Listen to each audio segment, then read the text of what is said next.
What's up? What's up? I'm back. Quick shout out to Colt Healing. I just found his page recently. Shout out to what was her name? It was Lava A. Both of them got YouTube channels. I'm about to find both their name, but the Colt Healing, pretty much like it's his name, healing from occult aspects, and he talks about astrology, talks about talking to self. Some of the things I talk about, and also get into meditations and things like that, and he's also a very positive person in the sense of knowing how to implement these things into his life and help himself out in the long run. That's why I'm even doing this shout out because he was just saying like we have to start networking, and of course that's we all know that, but when somebody start doing it, you just get that energy even better. But shout out to him for putting that energy out there, and what do you? It's like when on Twitter and Facebook when you used to do the following chains or following or shout out chains and shit like that. That's what I think spiritual Twitter needs. I mean not Twitter, but spiritual YouTube kind of needs, where you kind of link up and make your own kind of little communities and things like that. Make it easier for y'all to grow. Well, what I was looking for the girl that put me on him. Gotta share the wealth to everybody. And she does stuff with like spiritual wombs and spiritual rituals and things like that with the womb, and a lot of feminine aspects. She also talk about jealousy. I was just watching her video on that. That was a pretty good video. Let's see. Her name's Lava A. Molina, I believe. Milene. But yeah, let me see what else she got. She got a little bit of everything. Well, yeah, I'm just getting more back into what I was talking about. Shout out to them. Well, I was just some more things popped up on my head when I was listening to my video, and it's escapism where we accumulate certain things and we think these things will be everything, and that's where we get this search for the search for something greater, where we're 50, 60 years old, where we might still have all the things that we wanted when we were younger, but we see how they're not fulfilling our needs when we're that a certain age, because we was trying to create for ourselves when we were 20, 23, and not really thinking about what we would have been when we were 80. And it's not, we wouldn't want the same things that we wanted when we was 20 or 30 or 40 when you're 70 or 60. And you have to start to understand that. So me, I live like I'm fucking already retired, that I'm on the verge of trying to get the fuck up out of here, because it's like, I mean, that's what I want. And when I think about life, I think about the end of my life. Like, bro, I don't want to work till I'm 70. I don't want to work till I'm 80. That's what made me start trying to change my life now and not waiting, because I see so many people escape and think it's just gonna come to them later or some shit. But I'm like, bro, if you're not working to that shit right now, it's gonna be I'm not gonna say it's gonna get harder to each his own, but for me, I just feel like I just get kind of lost and depressed, and I ain't even seen how I could lose myself, and it did not feel well, bro. When I was at TSU, I talk about this in my the first provocative thoughts, where I feel like I was dying in a sense, where I didn't believe in myself. Like I had no idea what I was gonna do with myself. Like, and I think if I would have let that kept manifesting, I could have just been a pawn in the system for the rest of my life and a part of the rat race, and never really understanding why did I start not believing in myself. And it wasn't really even me. It was a product of me not working with this reality and me having to step back and learn how to, at least more efficiently for myself, and not for just being used like a rag doll or a hoe or whatever you want to call it, a prostitute or whatever. But or a slave. I use whatever words, but yeah, and we have to start looking at that. Like, we can run away from things, but how would your 60-year-old self and 70-year-old self look at that? Will it be disappointed? Would it laugh at you? For the most part, I know I'm gonna be able to look back and laugh at a lot of the shit that I failed at and how I was disappointed in myself, because I know that I'm gonna be accomplished, at least to my standard, once I through time. With time, I know I'm going to become who I need to become. Because I know that's the only thing holding me back is time. And, I mean, that's the only real currency I look at right now. And being valuable is time right now. And using my time wisely, in a sense. I don't value money. I don't really value anything right now but time, because honestly, if I can have all the money in the world, but if I'm not using my time right, that money will be gone quickly. And that's why I look at time being more valuable. And I know the time is now, and not to wait later on for something to come save me or future me or whatever you want to call it. A God that's gonna come later, like nothing. Like if anything, I'm gonna walk my path and get as far as I can till that nigga meet me, and maybe I'll be the first one to meet him, and we can come back and do some work. But until then, and that's just when I talk about the second coming, but I'm far from escapism. I mean, I can almost get lost in that, and I'm not going to be. I'm be 100% honest, because it was a point to where I was just so sick of reality. It's like, what am I doing here? But it's like, well, I'm still here, so I know I need to learn my lessons, and I haven't fully learned all of my lessons, and that's what kept me grounded in a sense, because I knew that if I'm still here, bro, it's for a reason. No matter how much I hate this place, I'm still here for a reason. I wouldn't let that shit go. Like, I knew that it was a lesson that I had to learn somewhere, somehow. I'm just missing it. And if I didn't have that, I would have formed some type of escapism, or just trying to probably being like an existential, where I'm just suicidal and shit like that. And I could say that I have suicidal thoughts, but I know that I never do that shit, just because, I mean, I believe in reincarnation and coming right back here. So it's like, yeah, I'm not fucking with that, because I know that's just me starting over, having to remember everything that I've already come into knowledge now, and that's pointless when I already got this knowledge. I just need to do what I need to do. But yeah, I mean, people just think about how,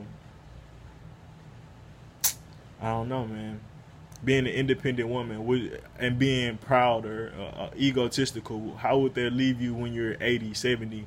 Like, for me, I know that I'm good at cutting off people, and this would be a good thing, escapism. If I feel like I got to cut everybody off, I always feel like it's not me, it's them. That's a form of escapism too. So if I'm constantly cutting people off, which I don't do, I just cut off the people that need to be cut off.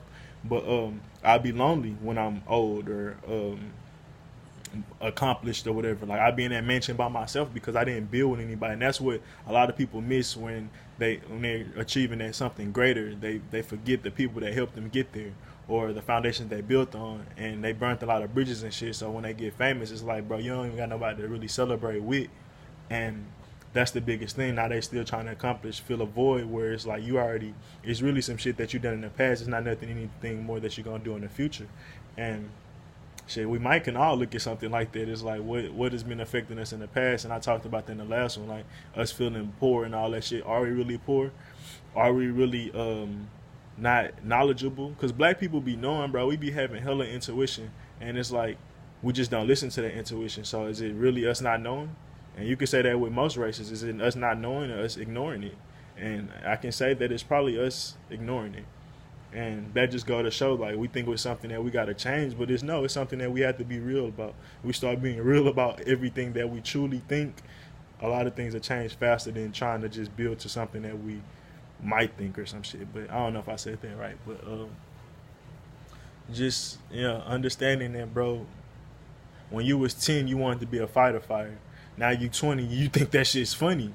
You think that shit's irrelevant. You think that's not even possible. And for me, for you, that might be a feasible thing. Like, you might be a firefighter because you had a fire in yourself that you need to be put out. But you was looking at it physically and not spiritually, so you got lost in it, and now you're trying to find other things. But in that same aspect, for me, I always wanted to study astronomy. I always wanted to be an astronaut. And I could have probably went to go apply for NASA, work for NASA, and still never found any of the answers, because there was some spiritual shit that I was trying to align with and match up to. And I thought that NASA would have had the answers, but it's some physical shit.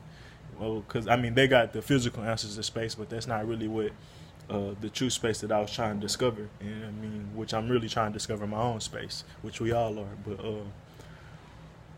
yeah, I mean, escapism leads to different forms. I mean, and really, like I said, us ignoring things that we already know is a form of escapism, and why things really can't change. Like, a lot of people know they have either a guilty conscience or a conscience where they feel like they're owed, and it's for a reason. People be like, if you feel like you owe anything in this world, you should give up. Even Panic say that, and that's why I don't agree with 100% him or Panic. But it's like, I'm owed my full of greatness, even if it's me that got to pay it up. Like, until this moment, I'm a knock all reflections that's not paying up, in a sense. And I mean, that's just my understanding and my perspective. But I mean, other people look at it differently. But I feel like we owe some shit. And if anything, it's just being realistic. Like that's the biggest thing we owe to be. We're. I'm not even saying the right words, but we owe that to ourselves, if anything, and just being realistic and really paying attention to ourselves. And see how both of them say, "Oh, pay," like that's what I mean. Like, I mean, but it is what it is. Some people know that they're what do you call it, obsessive or oppressive, or what is that other word I use where you accumulate a lot of shit, a hoarder. Like these people know these things that they're spiritual. That some people know that they're a burden. Like I told my homeboy, I was like, bro, I always feel like a burden, and it was the wrong type of feeling in a sense. But if you break it down, you start to understand the weight on our shoulders and certain things like that. And we just have to be realistic with that and start to, work and get that weight off of us. And I mean that's becoming, balance in my yacht being light as a feather and shit like that. Lifting the burden off of us, lifting this world off of us, lifting all the things that we think we need up off of us. But it's a form, all that is a form of, anything could become escapism. Like I said, like people wanting to search and looking for knowledge, and you look for knowledge because it make you feel smarter than everybody else. But like I said, if we already got all the answers, then what are you really searching for? And I often find myself doing that. I'm like, bro, I know everything that this nigga said, I know already. Panic. Like, I mean, it wasn't always like that. At one point, I was just a fucking vessel, just absorbing. But it's like, them niggas are great teachers, bro. So, literally, one lecture, if you truly adept and you truly about your shit, you really can understand and build some strong foundations off of one lecture. You don't need 100 hours or 10,000 hours. Like, literally, you can just go reread that lecture. Or rewatch that lecture and see how much stuff you mix. Same with like a song or some shit. We on the new albums and you ain't even really got the true message from the last album that the artist was trying to give you. And you want a new album and you just, fast music, microwave music, and just looked over shit. Same with like the book. Like we want a new Bible and certain shit, or we want new religions, but it's like, bro, all the answers is in the old shit. We just didn't choose to value it right and look at it right. We was looking at it we wasn't looking at it from a holistic perspective. And that goes into anything we're going to create. Like, if we're not truly holistic, it's going to be pointless. And creating something new is truly useless. Especially if you're the same one-sided way in a sense. But that's just another form of escapism, running from old to new. Then Old Testament, New Testament. Old people think everything new is trash, and new people think everything old is bad. Or just outdated. But it's like, no, nigga, you're a product of that shit. And we're a product of y'all. Vice versa. That is what it is. Like my mama always used to tell me, y'all ain't doing nothing new.